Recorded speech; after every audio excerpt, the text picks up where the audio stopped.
Hi everyone, in the last class we have learnt about direct method of Karl Pearson coefficient of correlation, and today we gonna study about shortcut method of Karl Pearson coefficient of correlation.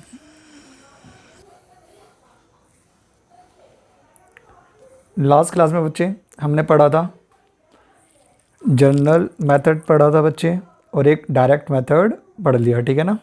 आज की class में बच्चे हम start करने जा रहे हैं shortcut method. हाँ तो बच्चे कौन सा टॉपिक पढ़ देते हैं हम? Karl Pearson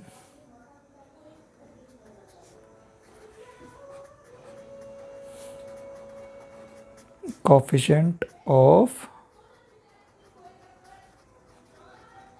correlation. Karl Pearson coefficient of correlation, जिसको बच्चे हम रिप्रेजेंट करते हैं स्मॉल आर से। और दो मेथड बच्चे ऑलरेडी हम पढ़ चुके हैं, जनरल मेथड और डायरेक्ट मेथड। आज बच्चे तीसरा मेथड पढ़ने स्टार्ट करने जा रहे हैं, जिसका नाम है बच्चे शॉर्टकट मेथड। क्या नाम है बच्चे? शॉर्टकट मेथड, या फिर बच्चे इसका दूसरा नाम भी है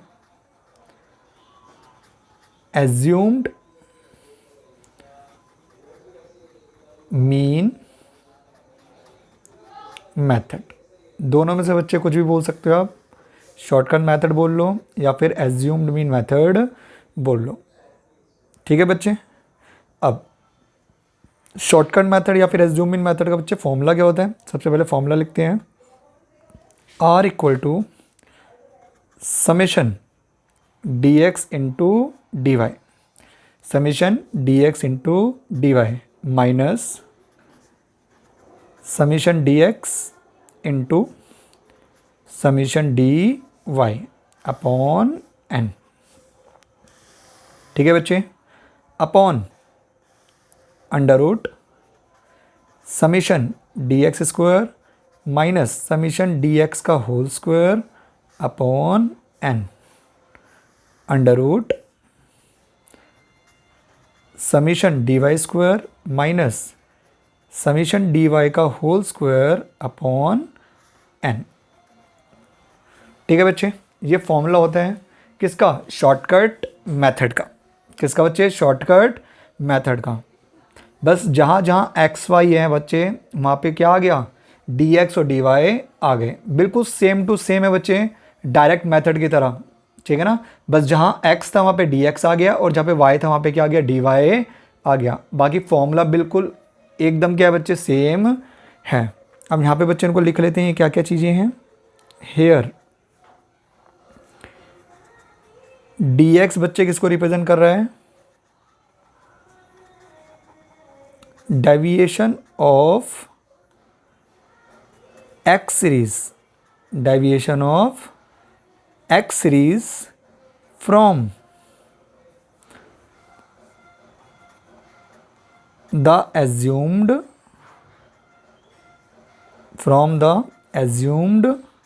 mean, from the assumed mean, ठीक है बच्चे।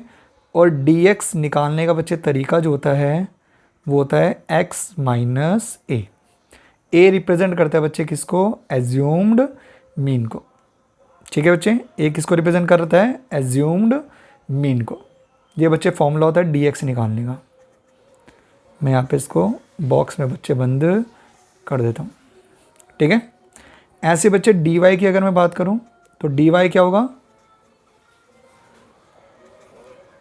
Deviation of Y series from the assumed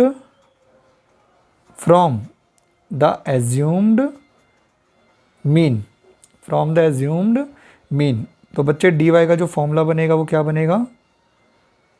that is y minus a, y minus a. A मतलब बच्चे एज्यूम्ड मीन, लेकिन ये यहाँ पे जो बच्चे ए होगा वो होगा वाई सीरीज़ का एज्यूम्ड मीन, और यहाँ पे जो ए था बच्चे वो एज्यूम्ड मीन था कौन सी सीरीज़ का बच्चे? एक्स सीरीज़ का, ठीक है बच्चे। यहाँ पे जो एज्यूम्ड मीन है बच्चे वो वाई सीरीज़ का होगा, और यहाँ पे जो एज्यूम मीन था वो कौन सी सीरीज़ का होगा, एक्स सीरीज़ का होगा। तो बच्चे दो इन्फॉर्मेशन हो गए, डी एक्स और डी वाई। आगे चलते हैं बच्चे, अब बात करेंगे summation d x into D y. Next information है बच्चे summation d x d y. इसको बच्चे स्टेटमेंट में कैसे लिखेंगे, sum of product of d x and d y. हाँ जी बच्चे, ये किसको रिप्रेजेंट कर रहा है, sum of product of d x into D y, यानी बच्चे डी एक्स और डी वाई को मल्टीप्लाई करो, उसका क्या कर दो, सम कर दो। नेक्स्ट बच्चे समीशन डी एक्स स्क्वायर, ये किसको रिप्रेजेंट कर रहा है बच्चे, sum of square of d x, sum of square of d x. Next बच्चे डी एक्स स्क्वायर के बाद क्या है बच्चे, डी वाई स्क्वायर, ये किसको रिप्रेजेंट करेगा, sum of square of d y, square of d y. Next बच्चे सिग्मा डी एक्स बच्चे किसको रिप्रेजेंट करेगा, सिग्मा डी एक्स बच्चे रिप्रेजेंट करेगा sum of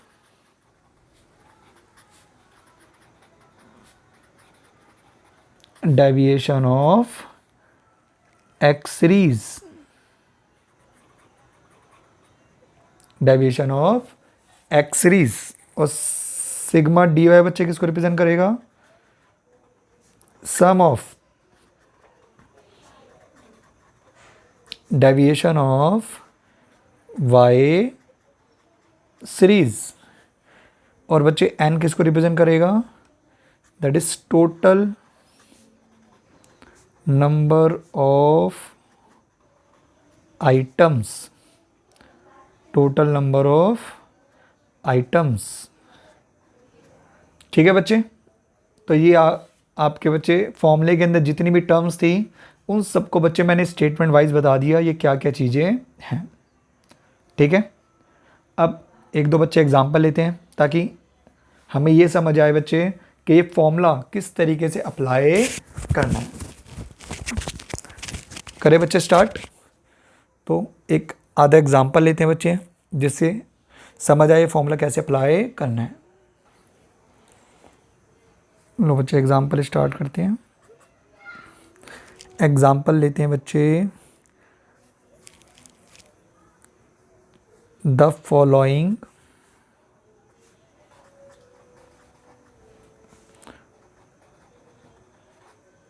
following table gives the supply and price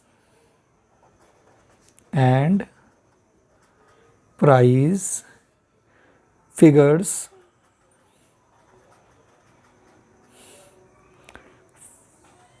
for a commodity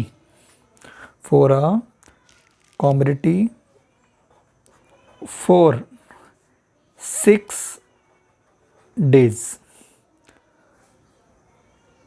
Calculate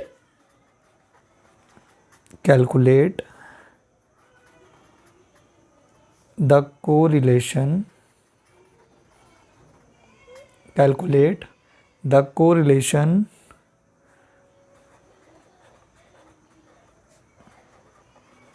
coefficient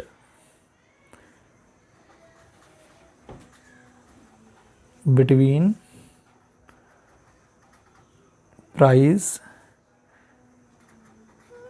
and supply। ठीक है बच्चे, question में क्या बोला हुआ है, the following table gives the supply and price.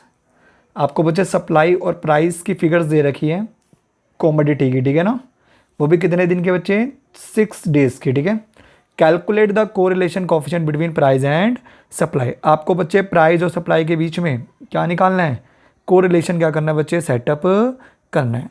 ठीक है, तो लिखते हैं बच्चे डेज प्राइस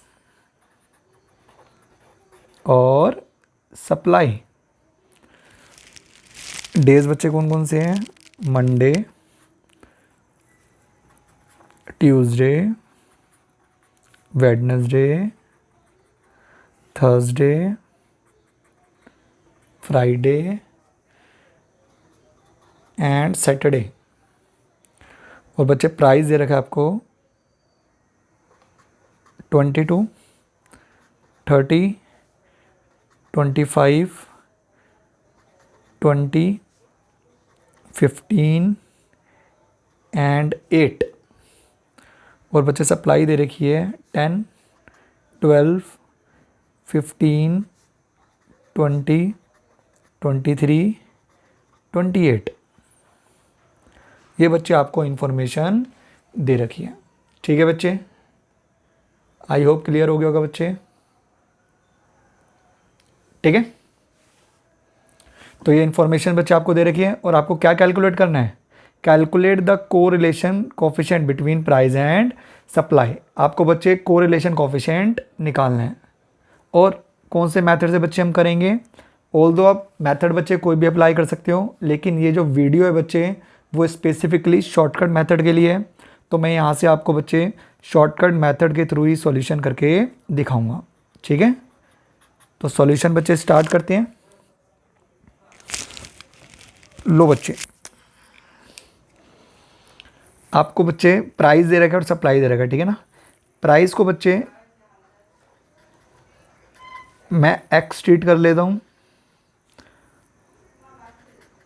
और सप्लाई को बच्चे मैं वाई ट्रीट कर लेता हूँ। ठीक है, प्राइस को एक्स मान लिया और सप्लाई को वाई।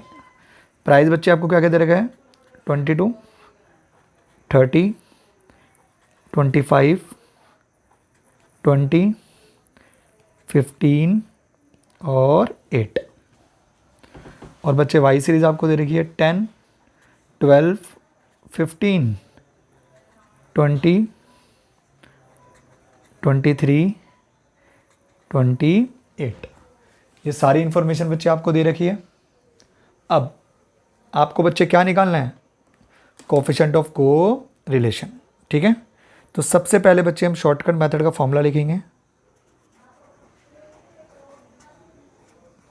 शॉर्टकट मेथड, और बच्चे जो इसका फॉर्मूला है वो हमने भी पढ़ा था बच्चे। फॉर्मूला लिख देते हैं, sigma dx dy minus sigma dx into sigma dy upon n, whole divided by, whole divided बच्चे क्या था, under root sigma dx square minus sigma dx का होल स्क्वायर अपॉन n। फिर बच्चे under root sigma dy square minus sigma dy का whole square upon n। ठीक है बच्चे, ये मैंने बच्चे फॉर्मूला लिख लिया। अब बच्चे थोड़ी जगह कम थी इसलिए फॉर्मूला बच्चे थोड़ा सा कंजस्टेड हो गया है। आप फॉर्मूला एक बार ही पीछे से गो थ्रू कर सकते हो। ठीक है ना, जहाँ पे मैंने बच्चे डिटेल में फॉर्मूला लिखा है तो एक बार ही आप बच्चे उसको गो थ्रू कर लेना। यहाँ पे थोड़ी जगह कम थी इस वजह से थोड़ा सा कंजस्टेड हो गया। ठीक है, ठीक है बच्चे। अब जो जो इन्फॉर्मेशन मैंने बताया था बच्चे आपको कि सबसे पहले आपको फॉर्मूला रीड करना है और फॉर्मूले के अंदर जो जो इन्फॉर्मेशन मुझे चाहिए वो इन्फॉर्मेशन हम निकालेंगे बच्चे। तो सबसे पहली इन्फॉर्मेशन है बेटा summation dx into D Y. क्या आपके पास बच्चे dx है? नहीं, आपके पास x है और सिर्फ क्या है, y है। आपके पास ना ही dx है और ना ही dy है। तो जब तक बच्चे आपका dx और dy नहीं आएगा तब तक आप उनका प्रोडक्ट नहीं निकाल सकते। तो फर्स्ट ऑफ ऑल आपको क्या निकालना पड़ेगा, dx निकालना पड़ेगा। और बच्चे मैंने पीछे फॉर्मूले में बताया था dx कैसे निकालते हैं, x माइनस ए। कैसे निकालते हैं, x माइनस ए। x में से एज्यूम्ड मीन को बच्चे क्या करते हैं, माइनस करते हैं। और एज्यूम मीन बच्चे कौन सी सीरीज का, x सीरीज का, क्योंकि यहाँ पे बच्चे x सीरीज की बात हो रही है। तो यहाँ पे एज्यूम्ड मीन भी जो होगा वो कौन सी सीरीज का होगा, x सीरीज का होगा। अब बच्चे एज्यूम्ड मीन क्या होता है, एज्यूम्ड मीन आप x सीरीज के अंदर बच्चे किसी को भी एज्यूम कर सकते हो। लेकिन ऑल दो बच्चे 11th क्लासेस के अंदर ये बताया जाता है कि मिडल वाली वैल्यू को हम क्या मानते हैं, एज्यूम्ड मीन मानते हैं। लेकिन बच्चे ऐसा ज़रूरी नहीं है, आप किसी भी पर्टिकुलर वैल्यू को बच्चे क्या मान सकते हो, एज्यूम्ड मीन मान सकते हो।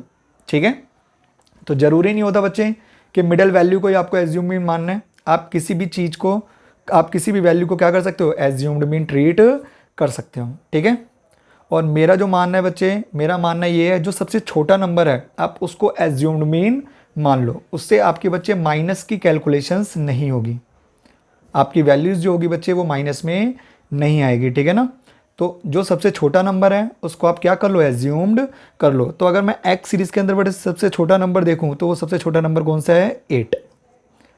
इसको बच्चे आप क्या मान लो, एज्यूम्ड मीन मान लो। ठीक है, आप किसी भी एक नंबर को मान सकते हो, लेकिन मैं जो बेटा प्रेफर करता हूँ, मैं सबसे छोटे नंबर को क्या करता हूँ, प्रेफर करता हूँ, जिससे वैल्यूज़ जो होती है बच्चे वो नेगेटिव नहीं होती।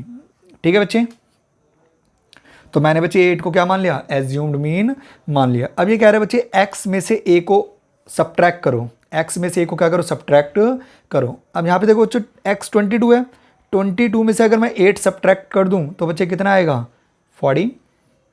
फिर बच्चे 30 में से अगर मैं 8 सब्ट्रैक्ट कर दूँ तो कितना आ जाएगा, 22। फिर 25 में से अगर मैं 8 सब्ट्रैक्ट कर दूँ बच्चे तो कितना आएगा, 17। 20 में से अगर मैं 8 सब्ट्रैक्ट कर दूँ तो कितना आएगा बच्चे, 12। 15 में से अगर मैं 8 सब्ट्रैक्ट कर दूँ तो बच्चे क्या आएगा, 7। और 8 में से 8 सब्ट्रैक्ट करूँगा तो बच्चे क्या आएगा, 0। ठीक है, आपको इस तरीके से x माइनस ए निकालना है। फिर से बच्चे आप एज्यूम्ड किसी भी नंबर को कर सकते हो, लेकिन मैं जो प्रेफरेंस देता हूँ बच्चे, मैं सबसे स्मॉलेस्ट नंबर को क्या करता हूँ, एज्यूम्ड करता हूँ। उससे आपकी सारी टर्म्स जो होगी बच्चे वो पॉजिटिव टर्म्स आएगी, सारी टर्म्स जो आएगी वो क्या आएगी, पॉजिटिव आएगी। अदरवाइज आप किसी भी नंबर को मान सकते हो। ठीक है ना, और फिर 1 बाय 1 आप क्या करोगे, x में से a को सब्ट्रैक्ट करोगे।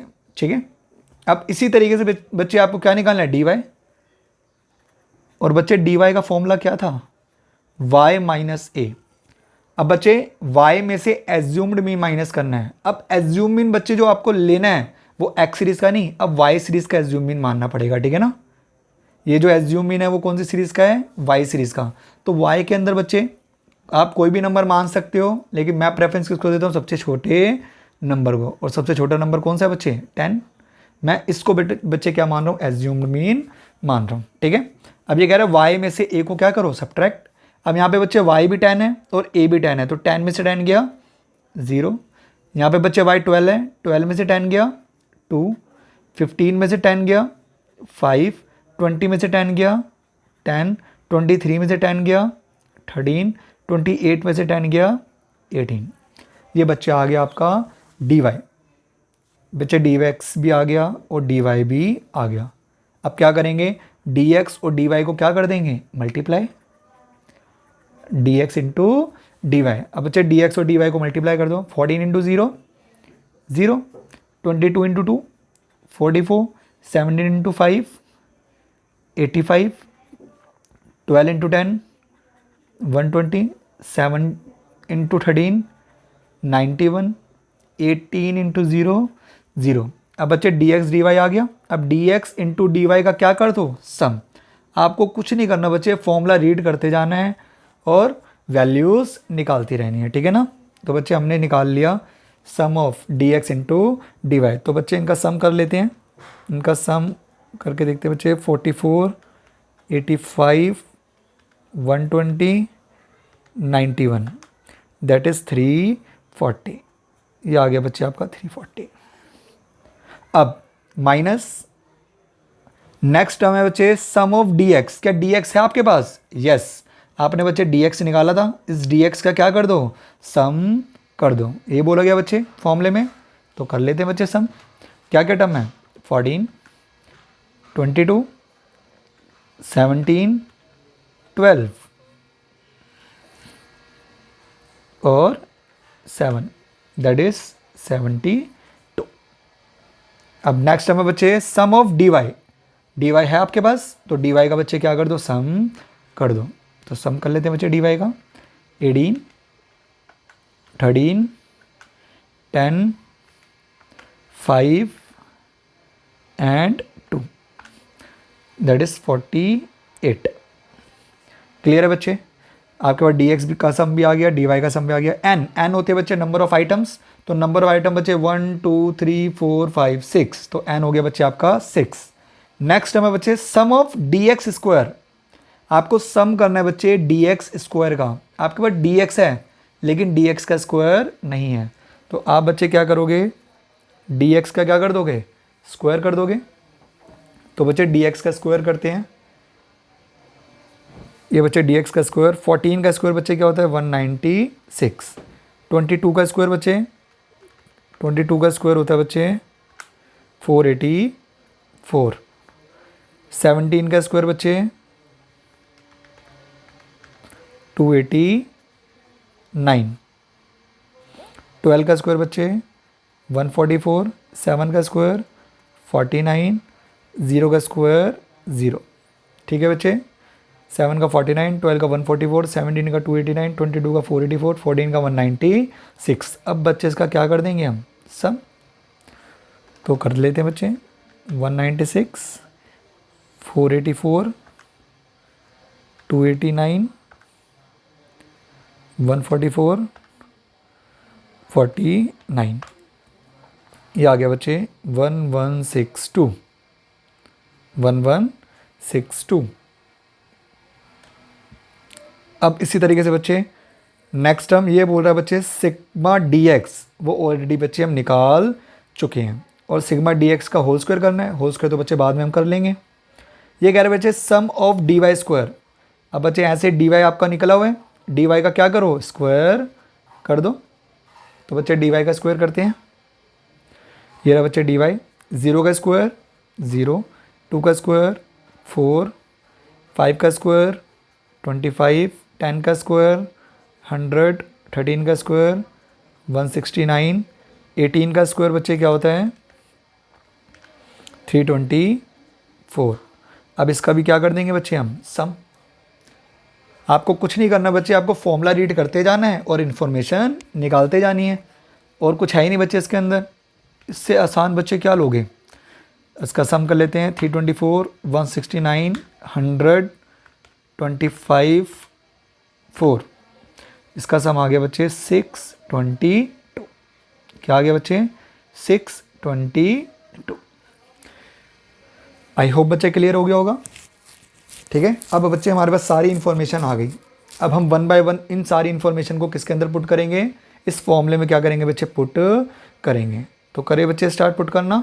ठीक है, यहाँ पे बच्चे एक बार फॉर्मूला फिर से लिख देता हूँ मैं, थोड़ा बड़ा बड़ा, ताकि आपको दिक्कत ना हो। Sigma dx dy minus sigma dx into sigma dy upon n divided by under root sigma dx square minus sigma dx का whole square upon n under root sigma dy square minus sigma dy का whole square upon n। ठीक है बच्चे, अब ये 1 bye 1 बच्चे information put करते हैं। बच्चे sum of dx into D y कितना आया था, ये आया था बच्चे आपका 340। कितना आया था बच्चे, 340। नेक्स्ट बच्चे माइनस सम ऑफ dx कितना आया था बच्चे, ये आया था 72, और सम ऑफ dy बच्चे कितना आया था 48 अपॉन में n। बच्चे n नंबर ऑफ आइटम्स कितनी थी, 6। मंडे से लेके बच्चे सैटरडे तक था, तो कितने आइटम्स हो गई, 6 आइटम्स हो गई। सम ऑफ डी एक्स स्क्वायर बच्चे कितना आया था, 1162 माइनस, फिर था बच्चे sigma d x. Sigma d x कितना निकाला है हमने, दैट इज 72, और 72 का क्या कर दो, होल स्क्वायर कर दो, अपॉन में एन बच्चे कितना है 6। सिग्मा डी वाई स्क्वायर बच्चे कितना आया था, ये आया था 622 माइनस सिग्मा डी वाई बच्चे कितना आया था 48, और इसका क्या कर दो, होल स्क्वायर कर दो, अपॉन में 6। ये सारी इंफॉर्मेशन बच्चे मैंने क्या कर दी, पुट कर दी। तो अब बच्चे इसको सॉल्व कर लेते हैं। 340 एज इट इज माइनस, अब बच्चे इनको मल्टीप्लाई करेंगे और फिर 6 से क्या कर देंगे, डिवाइड कर देंगे। तो अगर मैं मल्टीप्लाई करूँगा बच्चे और डिवाइड करूँगा 6 से, तो क्या आएगा सॉल्व करके, ये आएगा बच्चे 576 अपॉन अंडर रूट ये 1162 बच्चे एज इट इज। अब 72 का स्क्वायर करना है और फिर किससे डिवाइड करना है, 6 से डिवाइड करना है। तो बच्चे अगर मैं 6 से डिवाइड करूँगा स्क्वायर करके तो कितना आएगा, ये आएगा बच्चे 864 अंडर रूट 622 माइनस, अब बच्चे 48 का स्क्वायर करेंगे हम और फिर किससे डिवाइड कर देंगे, 6 से डिवाइड कर देंगे, ये आएगा बच्चे 384। ठीक है, अब 340 में से अगर बच्चे 576 में माइनस कर दूं तो बच्चे जो टर्म आएगी वो क्या आएगी आपकी, ये बच्चे नेगेटिव टर्म आएगी। नेगेटिव कितनी टर्म आएगी बच्चे, 236।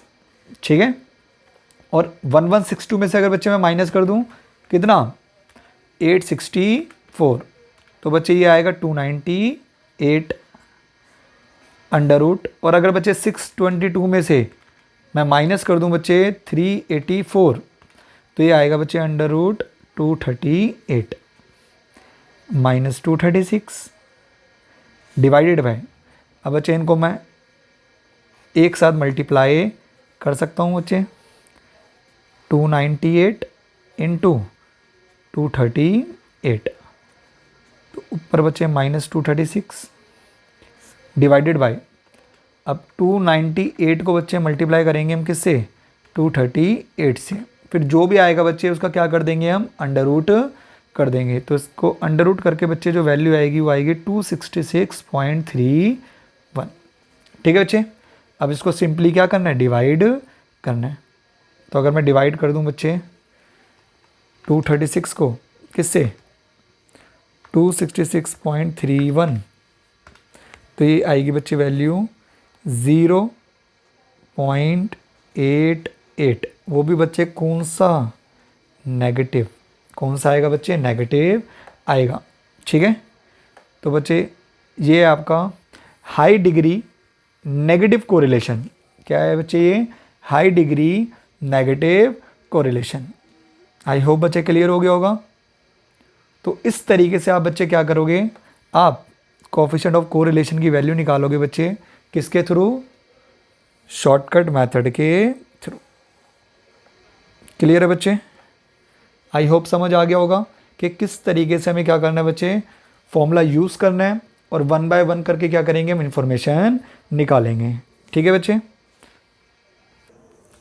ये था बच्चा आपके शॉर्टकट मेथड। आई होप बच्चे क्लियर हो गया होगा। अगर आपको बच्चे कोई भी डाउट हो तो आप कमेंट सेक्शन में मुझसे पूछ सकते हो। किसी भी इन्फॉर्मेशन को निकालने में बच्चे कोई भी डाउट्स हो आप कमेंट सेक्शन में आप मुझसे पूछ सकते हो बच्चे। आज की क्लास में बस बच्चे इतना ही। Thank you for watching my video, stay tuned.